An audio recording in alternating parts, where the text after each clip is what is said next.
शांति। आज 17 तारीख के मुरली। बाबा कहते मीठे बच्चे, माया के बस हो ईश्वरीय मत के विरुद्ध कोई कार्य नहीं करना, कभी भी बाप की निंदा नहीं कराना। प्रश्न है, माया भी बाप की मददगार है? कैसे? उत्तर, जब देखती है कोई श्रीमत की अवज्ञा करते हैं, बाप का कहना नहीं मानते हैं, श्रीमत पर नहीं चलते हैं, तो वह कच्चा खा लेती है, थप्पड़ मार देती है। सयाना वह जो बाप की याद से माया को परख उसके वशीभूत ना हो। सयाना कौन है? जो माया को परख कर उसके वशीभूत नहीं होता है। गीत बजा मुझको सहारा देने वाले। ओम शांति। बाबा क्या कह रहे हैं? बच्चों ने ये महिमा किसकी सुनी? परमपिता परमात्मा की। बच्चे जानते हैं कि ऐसे बाप को याद करके उनसे कब स्वर्ग का वर्षा लेना है। बाप का तो फरमान है, मुझे निरंतर याद करो और अपने को आत्मा रूप में बच्चे समझो। यही मंजिल है। हम कौन है? परमपिता परमात्मा की संतान है, हम भी उसके समान बिंदी आत्मा है। बाप का निवास स्थान तो अब मधुबन ही है। अब बाप से वर्षा कैसे मिले? जितना जो बाप को याद करते हैं उतना उनके पाप कटते जाते हैं, और जो बाप के वर्षे को याद करते रहते हैं उनके खाते में खजाना जमा होता रहता है। यह एक किस्म का व्यापार है जो बाप सिखाते हैं। कैसा व्यापार है? बाबा की याद से एक तुम्हारे विकर्म विनाश होते हैं और गंदगी साफ होकर सद्गुण हम में आता है, दैवी गुण आता है, और जन्म जन्मांतर की कमाई होती है। याद से ही धारणा होगी, पाप भस्म होंगे, धारणा होगी। बाबा जो कह रहे श्रीमत पर चलने की शक्ति मिलेगी, और श्रीमत पे चलेंगे तो बहुत कमाई होगी तो हम बहुत माला माल हो जाएंगे। तो ये कितना अच्छा व्यापार है। बाबा हमारा कख पंसरा गला लेकर हमें विश्व की बादशाही दे देते हैं। ऐसे बाप को तो निरंतर याद करना पड़े। अगर याद नहीं करते तो माया पत्थर मारती है। माया कोई कम नहीं है, भल कोई कितना भी कहे मैं बच्चा हूँ, भल स्थूल व सूक्ष्म सर्विस भी करता रहे, लेकिन बाप से योग लगाना नहीं जानते तो उसे सपूत बच्चा नहीं कहेंगे। बाप से योग लगाना मतलब हर क्षण सच्चा और साफ होना चाहिए। बाबा बाबा करते रहेंगे, चालाकी करेंगे, ठगेंगे, इसको उसको होशियारी करेंगे, यहाँ झूठ फरेब में चलेंगे, ये बाबा कहता फिर योग लगेगा नहीं। ये योग लगाना है भी। बड़े ही हम समझ गए मैं आत्मा इस शरीर से निकल परम धाम जा रही हूँ, बाबा से शक्तियाँ लेती हूँ, विधि जान गए, लेकिन विधि ऐसे विधि से सिद्धि नहीं मिलेगी। बाबा क्या कहते?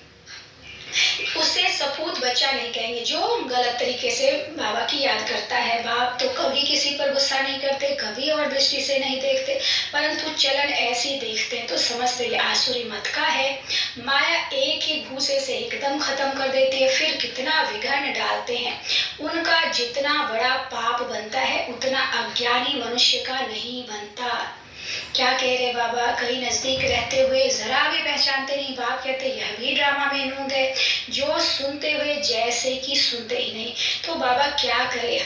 आजकल मनुष्यों के ऊपर कितना भी आशीर्वाद करो, प्यार करो, परंतु बैठे बैठे अपने को भस्मासुर बना देते हैं। बाबा कह रहे वास्तव में ईश्वरीय संप्रदाय और आसुरी संप्रदाय में रात दिन का फर्क है। इस दुनिया में किसी का बाप के साथ योग नहीं है। ऐसे को फिर बाप आकर ईश्वरीय संप्रदाय का बनाते हैं। तुम्हारे में भी कोई तो ईश्वर के वन की श्रीमत पर चलते, और जो नहीं चलते वह भस्मासुर बन जल मरते हैं। तुम ईश्वरीय मत से स्वर्ग का मालिक देवता बनते हो, और कोई स्वर्ग जाने बदले काम चिता पर बैठ भस्मीभूत हो जाता है। बाबा बच्चों को कितना युक्ति से उठाते हैं, परंतु माया ऐसी है जो ऐसा वार करती है जो निंदा कराने के निमित्त बन पड़ते हैं। जो सयाने बच्चे हैं वह तो कदम कदम बाप की श्रीमत पर चलते हैं। बाप की पहली आज्ञा है मुझ पारलौकिक बाप को याद करो तो सुधार हो। जो बाप से योग नहीं लगाते, श्रीमत पर नहीं चलते, तो माया बेटी उन्हें खा लेती है। बाबा की बेटी है माया। तो बाबा कहता है कि तुम खा लो। क्यों? क्योंकि श्रीमत पर चलेंगे नहीं तो खत्म तो होना ही है। माया को बेटी कहते हैं क्योंकि मदद करती है। बाप तो परम धाम से आए हैं ना, बच्चों को पढ़ाकर नर से नारायण बनाने, फिर भी ऐसे बाप के नाफरमान बरदार बन जाते हैं। बाहर निकलने से ही माया का थप्पड़ लग जाता है, फिर तरस पड़ता है। कहाँ कहाँ बेचारी कन्या माताओं पर बंधन आ जाता है। काम का हल्का नशा भी हुआ तो गिर पड़ते हैं। फिर अबलाओं पर कितने अत्याचार होने लगते हैं, कितनी बेचारी बांध हो जाती है। कितनों को जब उल्टा श्रीमत के विरुद्ध चलेंगे तो बहुत तरह से नुकसान विघन डालते हैं यज्ञ में, और जो आने वाली माताएं कन्याएं उन पर घर के अंदर बाहर से भी बहुत तरह के विघन पड़ते हैं उनके कारण। तो सब उनका जो बोझ है, उस पाप जो है, वो सब उन विघन डालने वाले पर पड़ता है। बाबा कहते इतने सबका पाप उन पर पड़ता है, बड़ी कड़ी सजा खाते हैं, बात मत पूछो। माया जानती है कल्प पहले वाले कौन कौन हैं जिन्होंने मुझे जीत बाबा का तरफ लिया है, माया को जीत बाबा की तरफ आए हैं। वह भी सयाने हैं, देखती है यह बाबा की अवज्ञा करते हैं तो ताला बंद कर देते। जो श्रीमत पर नहीं चलते फिर उनकी बुद्धि का ताला माया बंद कर देते। बाप जानते हैं यह अबलाएं कन्याएं भारत का कल्याण करती हैं। बाप को माताओं का बहुत फूरना रहता है, तुम बच्चों को भी माताओं का फूरना होना चाहिए, अपना अहंकार नहीं रहना चाहिए।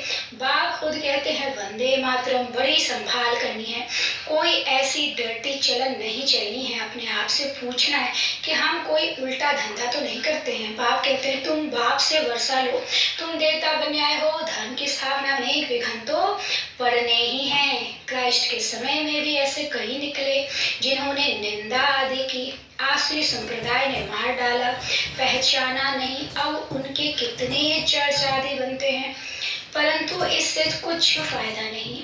माया के बंद तमो प्रधान बन जाते हैं, जहाँ भी जाते हैं वहां से मिलता कुछ भी नहीं है। दिन प्रतिदिन और ही दुखी तम प्रधान होते जाते हैं। समझो गुरु नानक के पास जाते हैं, उनसे क्या मिलेगा? वह सिर्फ कहते हैं तुमको पवित्र बनना और रहना चाहिए, परंतु पवित्र ही रहते हैं। सिर्फ उनका भजन गाते रहते हैं तो मिलेगा कुछ भी नहीं। बाबा क्या कह रहे, भजन गाने से कीर्तन करने से कुछ भी नहीं मिलेगा। पवित्रता की धारणा तो सबसे पहले है बाबा के साथ जाने के लिए या सदगति पाने के लिए। अब देखो सब कब्र दाखिल हो गए हैं, ज्ञान का जरा भी पता नहीं है। क्रोध भी बहुत कड़ा है जिससे अपने को भस्मासुर बना देते हैं, फिर जमा होने के बाद घाटा हो जाता है। आते हैं तकदीर बनाने, कहते हैं बाबा से स्वर्ग का वर्षा लेने आया हूँ। अच्छा, बाप को पूरा याद करना पड़ेगा, उनके श्रीमत पर चलना है। नहीं चलेंगे तो फिर जैसे का वैसा बन जाएंगे, फिर कल गिरते रहेंगे, फिर कभी उठ नहीं सकेंगे। श्रीमत पर नहीं चलेंगे तो गिरते ही रहेंगे। अभी पुरुषार्थ किया तो ऊंच से ऊंच बन सकते हैं। बाप कितना समझाते हैं, बोर्ड पर भी लिखा हुआ है ईश्वरीय विश्वविद्यालय परम पिता परमात्मा ने स्थापन किया है, उनसे स्वर्ग की राजाई का वर्षा पाना है। अगर यहाँ आकर और फिर चले जाएं तो सब कहेंगे शायद ईश्वर नहीं है। क्या कहेंगे? हम क्या कहते हैं कि हमें भगवान मिला है, यहाँ आया है हमारे पिता बनकर हमारी सदगति करने। और अगर छोड़ के चले जाते हैं तो क्या दुनिया को मैसेज जाता है कि इन्हें भगवान नहीं मिला, यहाँ भगवान है ही नहीं। जो ऐसे छोड़कर निकलते हैं कितने संशय बुद्धि बन पड़ते हैं, उनको देखकर उन पर सब का पाप चढ़ जाता है। श्रीमत पर नहीं चलेंगे तो श्रेष्ठ कैसे बनेंगे? श्रीमत पर चलने से तुम्हारा कोई नुकसान नहीं हो सकता है। वह बाप भी है, धर्मराज भी है। धर्मराज देखते हैं क्या क्या पाप करते हैं, मेरी ग्लानि करते हैं, बड़े कायदे हैं, परंतु बच्चे समझते नहीं, हाथ उठाते हैं हम लक्ष्मी नारायण को बढ़ेंगे और काम ऐसे करते हैं जो बात मत पूछो। आगे चलकर यह किला ऐसा बन जाएगा जो कोई पतित अंदर आ नहीं सकेगा। अभी तो माया बहुतों को नाक से पकड़ लेती है। वह निराकार बाप नाकों का लोन ले आए हैं तो देखते हैं यह फर्स्ट क्लास बच्चा है, यह कांटा है। बाबा दिखता है ना कौन बच्चा कैसा है। बाप समझाते हैं बच्चे तुमको स्वर्ग का मालिक बनना चाहिए, तुम ऐसा पुरुषार्थ क्यों नहीं करते? बाबा सर्वशक्तिमान है, माया पर जीत पहनाने आते हैं। कहते मीठे बच्चे कुछ सजाओं से भी डरो, श्रीमत पर आज्ञाकारी बनो। बाबा सिर्फ कह रहा है, लेकिन जब सर पर से पानी ऊपर हो जाता है तो बाबा क्या करता, कुछ करने की उसे जरूरत नहीं।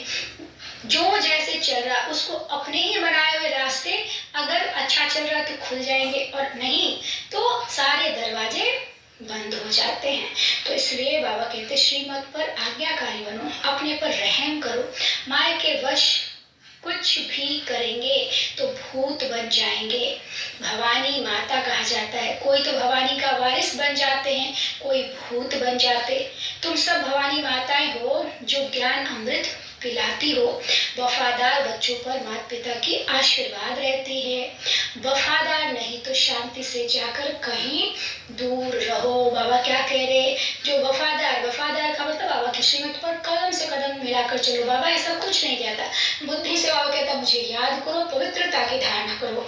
खान पान की श्रेष्ठ धारणा होनी चाहिए, क्योंकि हम क्या बन रहे हैं, नर से नारायण, नारी से लक्ष्मी बन रहे हैं। तो जब हम उतना श्रेष्ठ पद को पाने के लिए पुरुषार्थ कर रहे हैं तो हमारा खान पान क्यों, क्योंकि जैसा अन्न वैसा मन। तो मन की शुद्धि के बगैर हम अच्छा कार्य कर नहीं सकते। संकल्प शुद्ध नहीं होंगे, संकल्प नहीं शुद्ध होंगे तो कर्म बोल सब अशुद्ध होंगे। इसलिए खान पान की धारणा और पवित्रता की धारणा जितनी बहुत जरूरी है। और उसके लिए याद, सुबह की अमृत वेला 4 से 5 का समय, जब उस समय हम याद में रहते तो बाबा हमको हर तरह की मदद करता है। अच्छा, मीठे मीठे सिखिलदे बच्चों प्रति माता पिता बाप दादा का याद प्यार और गुड मॉर्निंग। रूहानी बाप के रूहानी बच्चों को नमस्ते। हम रूहानी बच्चों की रूहानी बाप दादा को नमस्ते। बाबा नमस्ते, शुक्रिया बाबा, शुक्रिया। बाबा कहते रेगुलर पढ़ाई पढ़नी है, ऐसी गॉडली यूनिवर्सिटी में अपसेट नहीं होनी चाहिए। अब अपसेंट नहीं होनी चाहिए। बाबा गुहे गुहे बातें सुनाते रहते, मुरली को कभी मिस नहीं करना, सुनना ही है जरूर, पढ़ना ही है जरूर, और बार बार जो इम्पोर्टेंट पॉइंट है 2-4 जरूर निकाल के उसको रिपीट करना चाहिए। बाबा गुहे गुहे बातें सुनाते रहते। अच्छा, धारणा के लिए मुख्य सार है, पहला बाप का आज्ञाकारी वफादार बनकर आशीर्वाद लेने के पात्र बनना है, कोई भी अवज्ञा नहीं करनी है। दूसरा, कभी कोई उल्टी चलन चलकर अपनी तकदीर को लकीर नहीं लगानी है, भस्मासुर नहीं बनना है, धर्मराज की सलाहों का डर रखना है। आज का वरदान, दिल में एक दिलाराम बसाकर सहज योगी बनने वाले सर्व आकर्षण भव। दिल में एक दिलाराम बसाकर सहज योगी बनने वाले सर्वाकर्षण प्रभाव। दिलाराम को दिल देना अर्थात दिल में बसाना, इसी को ही सहज योगी कहा जाता है। जहाँ दिल होगी वहाँ ही दिमाग भी चलेगा। जब दिल और दिमाग अर्थात स्मृति संकल्प शक्ति सब बाप को दे दी, मन वाणी और कर्म से बाप के हो गए, तो और कोई भी संकल्प व किसी भी प्रकार के आकर्षण आने की मार्जिन नहीं। स्वप्न भी इसी आधार पर आते हैं। जब सब कुछ तेरा हो तो दूसरे आकर्षण आ नहीं सकते। सब कुछ बाबा को कह दिया, तेरा तुझको अर्पण, क्या लागे मेरा। तो बाबा कहते सहज ही सर्व आकर्षण मूर्त बन जाएंगे। हम सब कुछ समर्पित करते ही बाप समान बन जाते, और बाबा जैसे आकर्षित करता है वैसे हमारी भी आकर्षण होगी। स्लोगन, बाप से और ईश्वरीय परिवार से जिगरी प्यार हो तो सफलता मिलती रहेगी। बाप से और ईश्वरीय परिवार से अगर प्यार हो तो क्या मिलेगा, सफलता मिलेगा। रात्रि क्लास में थोड़ा सा पढ़ती हूँ मुरली। बाबा कहते मीठे, ये 17 जून 68 की मुरली है रात्रि की।